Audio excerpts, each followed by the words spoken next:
Allez les amis, on est parti pour ce qui sera peut-être le chapitre le plus simple de l'histoire des chapitres. Comment est-ce qu'on fait pour multiplier une matrice, par exemple, par un 3, par un 4, par un pi, par un moins un quart, bref, par un scalaire. On se fait ça tout de suite, c'est ridiculement simple, c'est parti.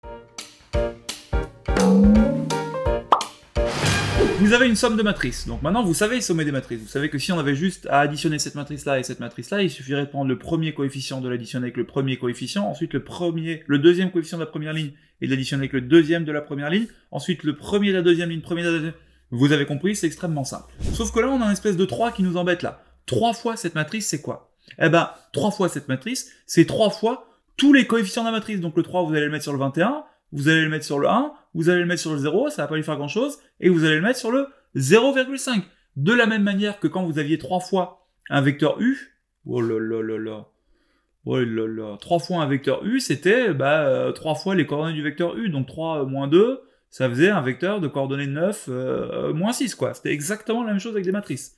Du coup, ici, en pratique, cette petite somme, elle va devenir la même chose que le premier, j'y touche pas.